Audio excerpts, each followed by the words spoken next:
Hello, my name is Keiko Suzuki of the Digital Humanities Center for Japanese Arts and Cultures, Ritsumeikan University. With Masaki Kidachi and Masako Yamamoto, we'd like to discuss youth and design and privacy today. Our presentation examines official and unofficial documents used as backing material for use in stencil design, the majority of which were from the pre-war period. Our digital archiving of the designs, including the backings, reveals information, some of which is private in nature. For example, the backing documents include official documents of schools, medical records, and local municipalities, as well as newspapers. Such revelation may not be intended by those who originally created and used the designs for making use in textiles. The presentation sheds light on how to make a delicate balance between historical research and respect to privacy and the self-image of community residents being discriminated for so long. Our presentation outline is as follows. As our collection of use and stencil dyeing design, its collection history and digital archive with a clip of the Second Life first. That will be followed by the design's backing documents, and the finally, our experience related to medical records of District A. So, for the people who don't know about Yuzen, I'd like to explain Yuzen a little bit. Yuzen is textile dyeing technique invented by Miyazaki Yuzensai in the 1650. He lives from 1654 to 1736 in Kyoto. While he did hand painting, stencil dyeing and other Yuzen techniques were invented later. Stencil dyeing calls for multiple stencils. The number of the colors printed on the textile means that of the stencils, often up to 20 to 30. Yuzen is one of the most representative dyeing techniques in Japan, often used for high-class kimono. Kyoto has been famous for Yuzen textile production for a long time. So I'm going to start with the part one, about our collection of Yuzen stencil dyeing designs.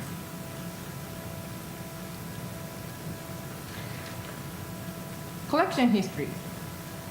Masaki Kidachi, a professor of Ritsumeikan University, started collecting Yuzen stencil dyeing designs in 2002. By January 2004, he purchased them from 4 second-hand bookstores that consists group 1 to 4.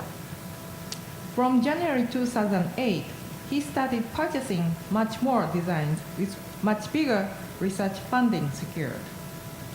Group 5 is designs from the end of Meiji period, from 1868 to 1912 till the Taisho period, 1912 to 1926. Group 6, designs from the Taisho till the early Showa, roughly 1912 to 1945. He purchased groups 5 and 6 over several occasions, and even after buying them, he still kept on buying the designs in small scale. As soon as he purchased group 6, he noticed that some designs of the group had backings. Thus, their values as research material are different from others.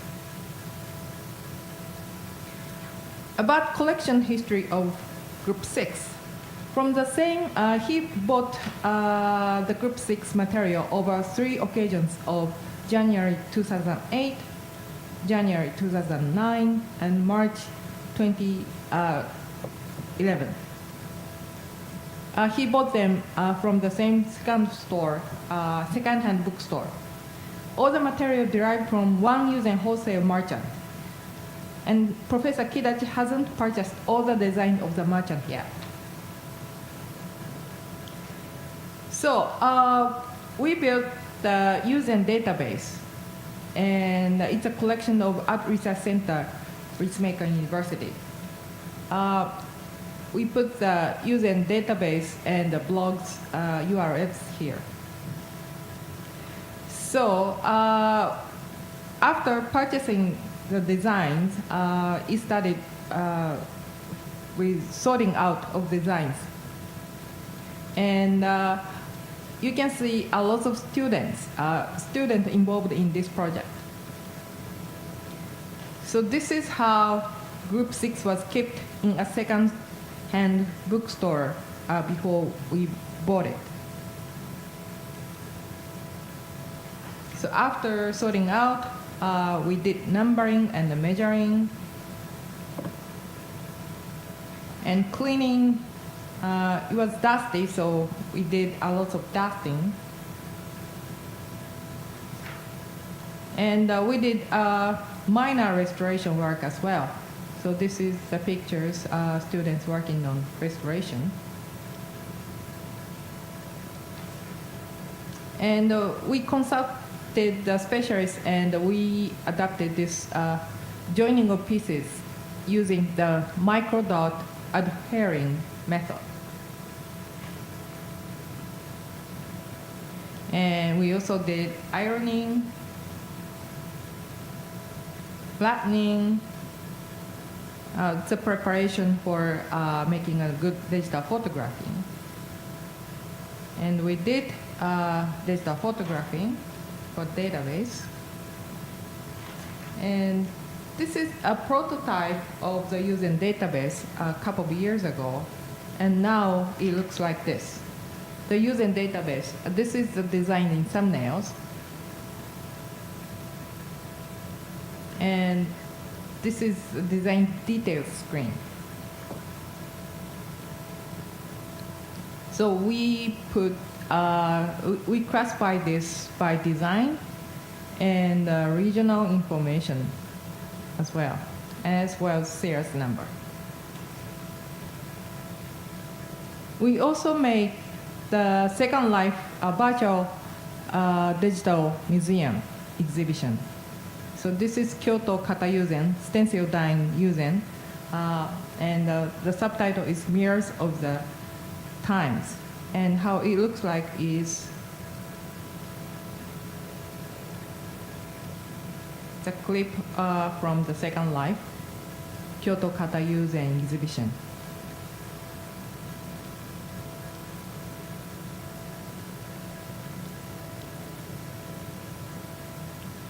So you saw these characters wearing kimono designs here. It's a second story building, and this is also a kimono with design patterns of Yuzen. It said fish pattern. And each design has some didactic panel to explain the design.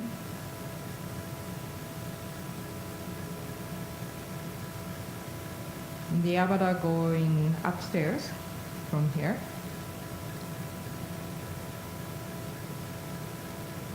Upstairs, you can also see the other side of the design.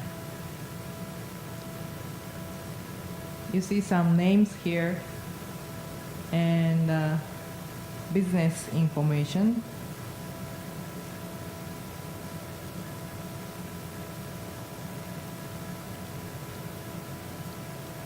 So the didactic panel also has an English information as well.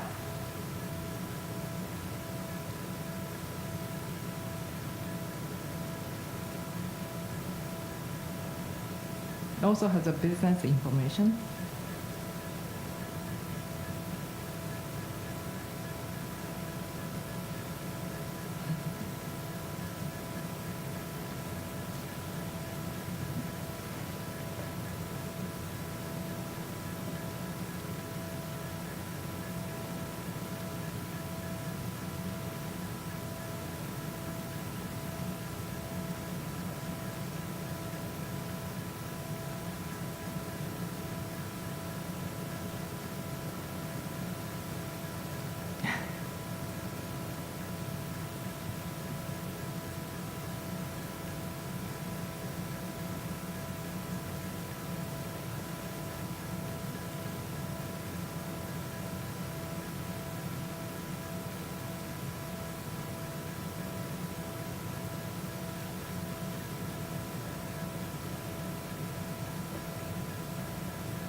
In this Second Life, we also have other virtual museums available as well.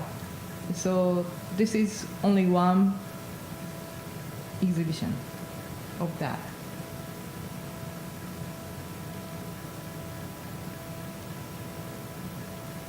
Okay, so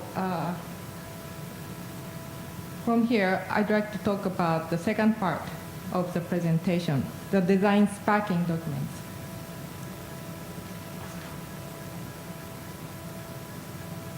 Using dyeing techniques and backing documents, I'd like to explain a little bit about the relationship between.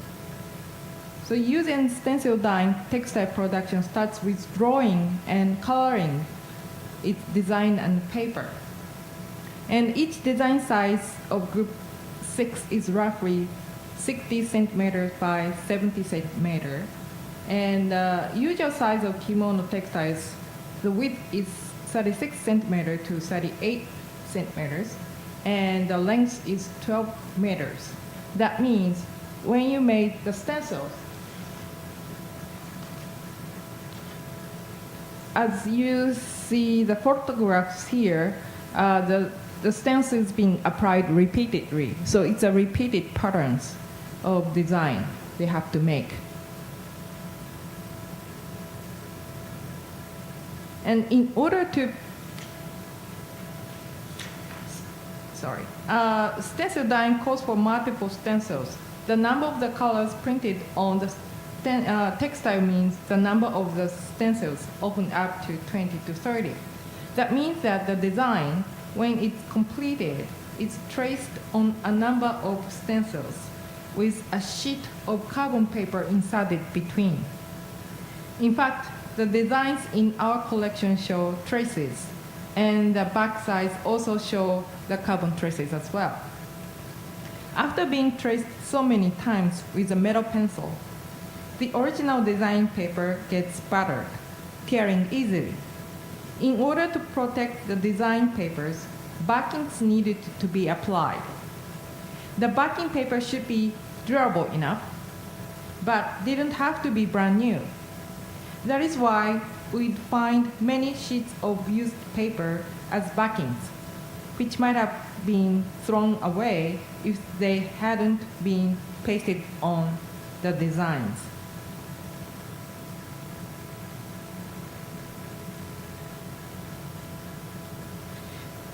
So we find so many backing documents, and we sorted out, and basically these are the kinds of documents we have found so far. So the majority, the most are the dyeing business related documents. Some instructions how to dye the textile and the coloring information. This has been the majority of the documents. But we also find lots of other documents as well, including army-related documents, police-related documents, medical records of a tea house union office, tax-related documents of village governments, county government-related documents, such as records of documents received, and others. So we're going to start from beginning.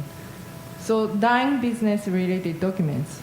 For example, we find a dyer's information here.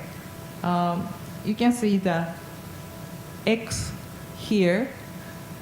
This is, we found the sign of Hoshikyu Company Limited, or Matsui Shoten, or store. And we did some research, and we found out is that company is originally from a town in the neighboring prefecture of Shiga, and Matsui Kyuzaimon, the family of Matsui Kyuzaimon started dyeing business. And around 1804 or 1826, they moved into Kyoto. And in 1953, they built the headquarters in Nakagyo Ward, Kyoto, but now they are out of business.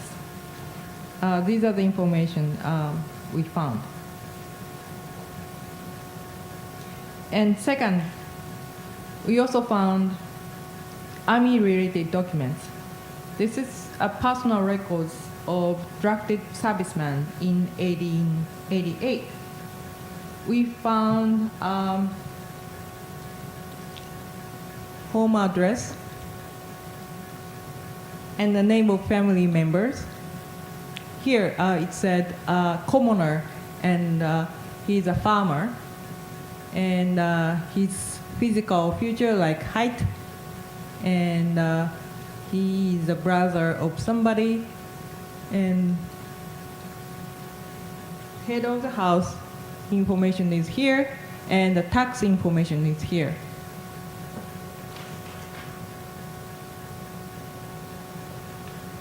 This is personal records of the Army ministries ranks during the wartime, it said, and he studied with his social class. It said a commoner, and address, and serial number, and his name here, and the second line on his physical features, height, the shape of face, forehead, eyes, nose, blues, hairs, eyebrows, and he did have a smallpox vaccination, and it's a salary information here. You can see some lines here. This is these are the carbon traces of the design. Here's some police documents.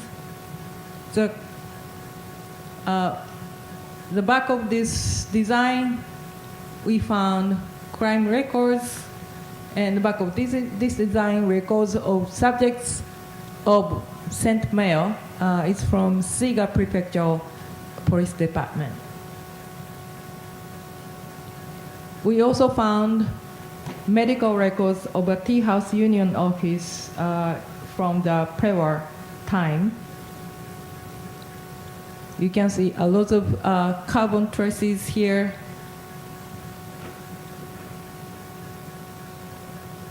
Here's another medical record. And tax-related documents here. So behind this design, we found prefecture tax collection ledger. It's from the neighboring prefecture of Shiga. Here's another prefecture tax collection ledger from Shiga Prefecture. We also found a lot of county government-related documents. So behind this design, we found records of subject names of documents received from Tottori Prefecture. It's quite far away, the west side of the main island of Japan. And we found the receiving date, serial number, disposal was extended, it said, but we also found the termination stamp and subject name, sender's name, general manager's name, and mail content. So according to paperwork protocol of municipal offices set in 1881, said when the office received a document from some other office, one needs to record the latter's name and get the recording manager's seal stamped on the record. So the first things to be recorded when an office received a document is receiving date, you can find here, and serial number, it's on there, and when to be disposed. Can't find it on here, but the subject is here, and this is the sender's information, and this is a seal of general manager, So we can find a lot of information.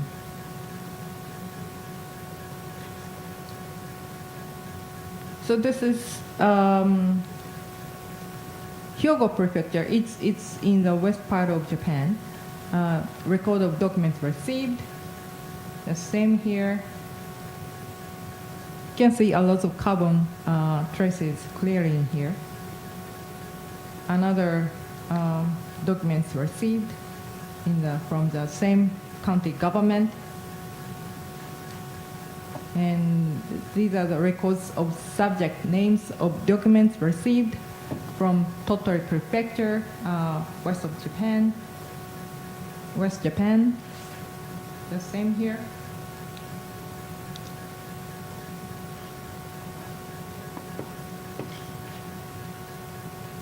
Another of that. So we also found some other documents, including account ledgers of private sector and many official documents to be disposed. The documents also include newspapers and children's doodles. In this part, I'd like to focus on official documents that we could identify. There are lots of official documents that we could identify. So there are a lot of documents of local governments. And as I mentioned before, there are lots of documents from counties and the county governments. And the city governments, and the villages and the village governments, and prefectures and prefectural governments and wards. We also found school-related documents here, and police-related documents, and other documents as well. Here's a map of Japan that shows historical documents in our collection, so, this geographical distribution by prefecture. So we are in Kyoto, so we are in here. And so we have, of course, documents from our region, but we also found a lot of documents from the neighboring prefecture of Shiga and Hyogo, and some from Osaka and Nagoya and Mie prefecture in here. And we also found some documents from Tottori here facing the Japan Sea. And we also found some documents from the end of the island of Japan, the west end. It's a Yamaguchi prefecture. We also found Gunma, a document from Gunma prefecture. It's next to Tokyo. And one document from Hokkaido.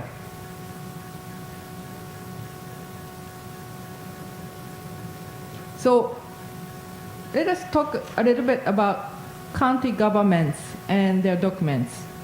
The county governments is a local administrative offices established in the Meiji period.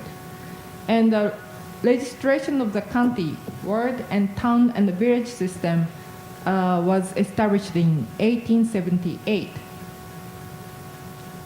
And has in 1882, as of 1882, there were 797 counties in Japan with 517 county governments set.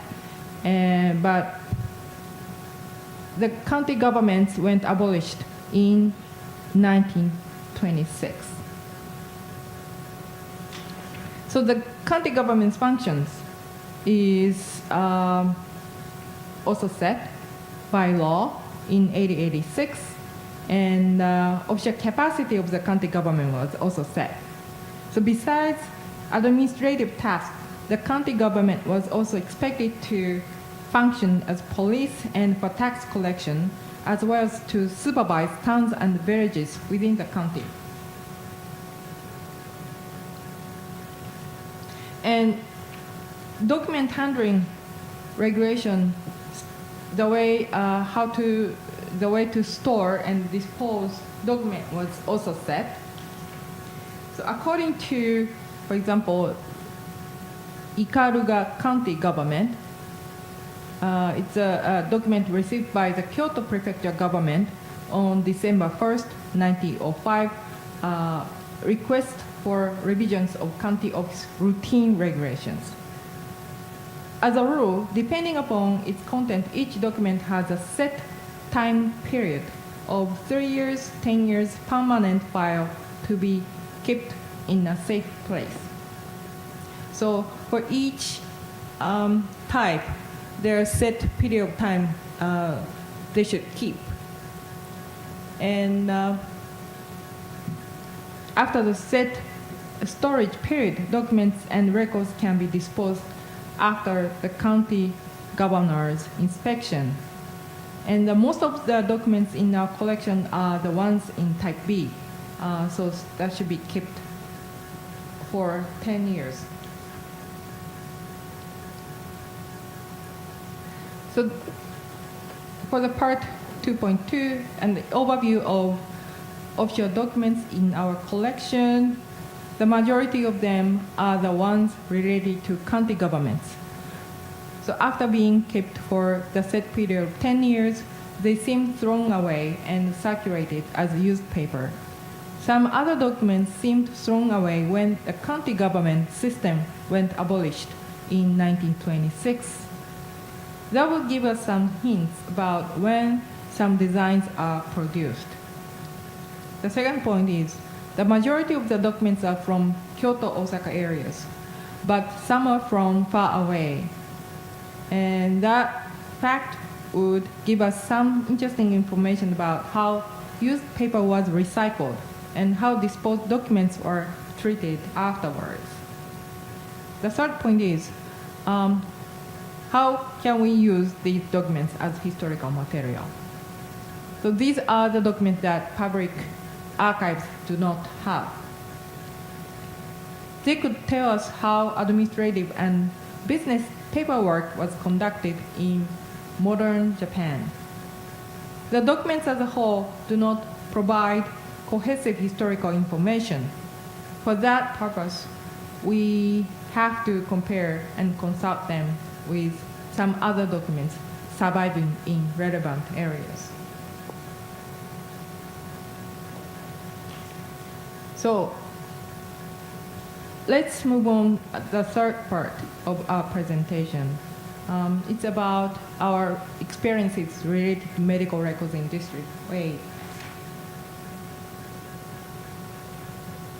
So medical records of District A, T-House Union Office is circa 1872 to 1946, so it's mostly a pre-war time. We found these records pasted on the back of using stencil dyeing designs as backing material. They can be regarded as primary documents to prove examination of venereal disease syphilis, or BDS, the essential part of the state-regulated prostitution system in modern Japan. The records are the first that we could confirm their existence. The records, as well as lists of customers we found, indicate how District A's business was operated those days. What makes the records more important is that they survived by being pasted on the using designs, totally unrelated material culture. So when we're planning an exhibition about the district in April 2010, we contacted the Kyoto Prefecture Library and Archives to borrow some collection. As it turned out that District A's community council owned and entrusted it to the library and archives, we contacted the council about the plan of our exhibition. The council made a formal request to the university president for giving consideration to the exhibition content. Upon the request, we asked the university's ethical review board for research dealing with humans to review our exhibition. As the president asked us to ease the conflict with the District A community, we held talks with the council. The council expressed their deep concerns about the exhibition, which may further discriminate against the district. While they didn't mean to discourage our research, they strongly demanded that we stop the exhibition open to the public due to their concerns to the human rights issues.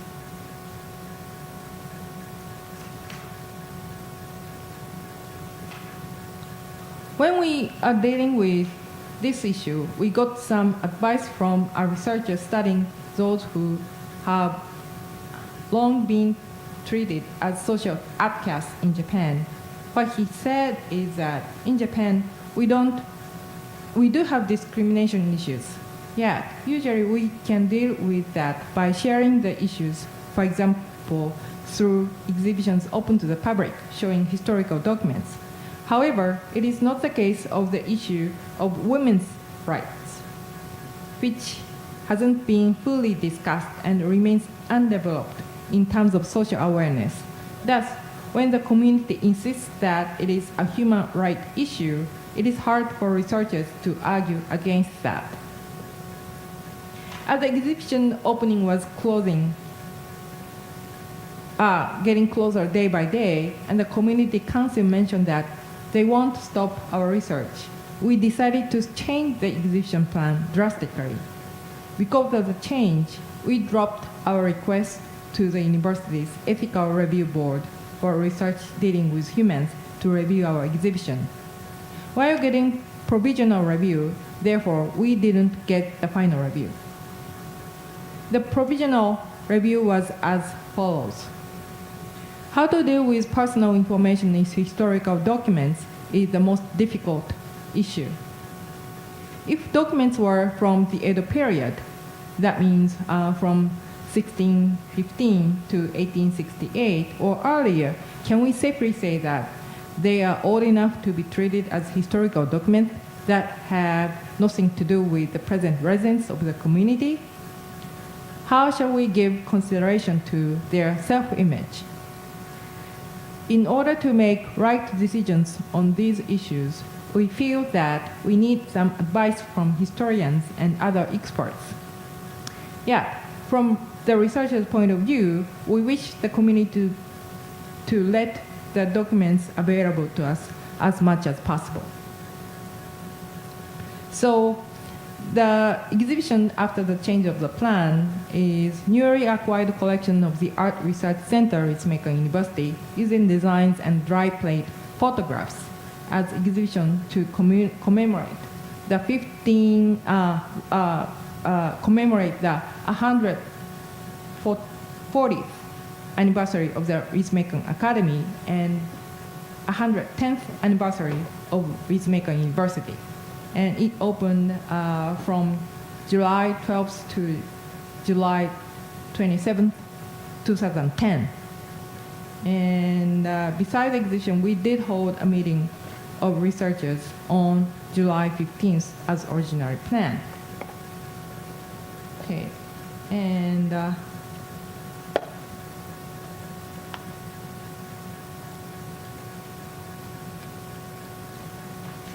so these are some photographs.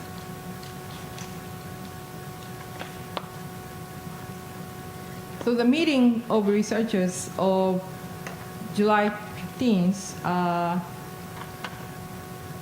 Dr. Yamamoto planned as follows.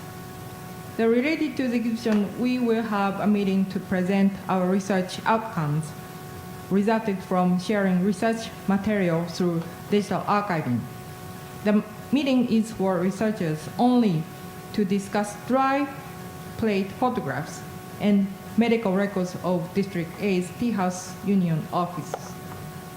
We found the latter pasted on the back of using stencil dyeing designs as backing materials.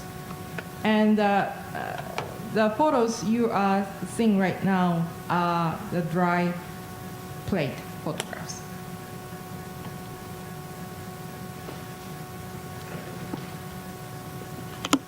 So as for these dry plate photographs, they capture highest ranking coordinates on procession in District A.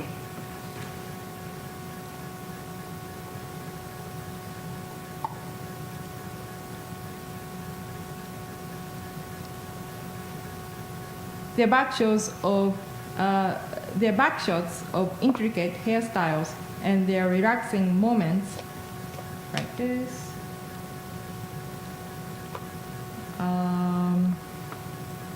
in the room. Labels of boxes that contain these plates indicate that they are made as foreign tourist souvenirs. They are valuable, providing visual information of not only scenery and costumes of those days, but also courtesans' processions, a revival in the Meiji period from 1868 to 1912, intended to re-establish District A. The presenters of the meeting includes Masahiro Kato, an associate professor of our university, and Yukiko Matsuda, a doctoral student of the Graduate School of Core Ethics and Frontier Sciences of our university, as both are researchers of red light districts in modern Japan. They will discuss historical importance of the photographs and medical records and present their research by using the research materials.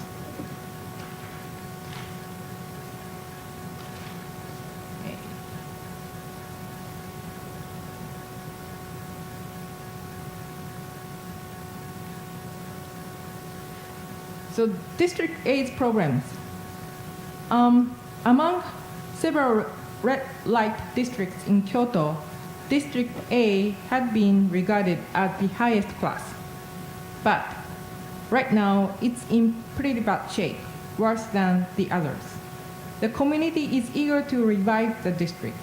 Yet, as they have strongly felt discriminated, they tend to overemphasize its beautiful parts and to severely criticize research and opinions that shed light on its negative legacy.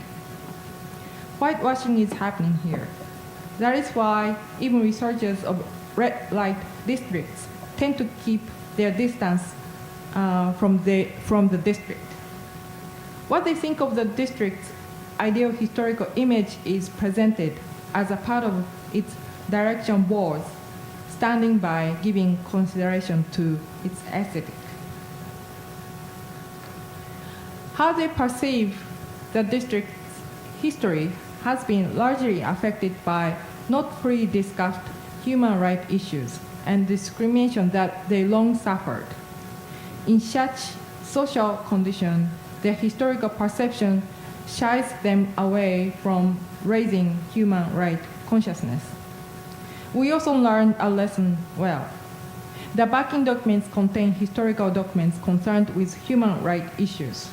We should be extra careful when we conduct our research and make them open to the public. Because of our experience with the district, we have been careful in data management issues other than copyright ones. So after that incident in 2010, here's some supplemental information. On our data management, the university's ethical review board for research instructed us to be careful when we deal with data. As we are still in a preliminary stage of investigation of newly acquired using designs, we cannot predict what we are going to find out in the collection. We explained the situation to the review board, and the board understood that we cannot prevent 100% for sure students from encouraging students from encountering personal data while taking photos. After this incident, students are forewarned that the back sides of the designs that they are about to take digital photographs may contain personal information which can be delicate issues.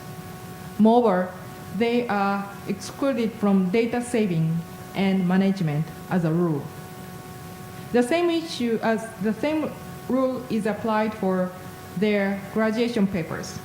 When they need to borrow data, we instruct them to be very careful. If the front sides are what they need, we only lend them these sides only. As a part of the using designs on the show of the Digital Museum on the Second Life. As the backing documents are a part and parcel of the historical material, we try to show both sides of the documents in virtual space.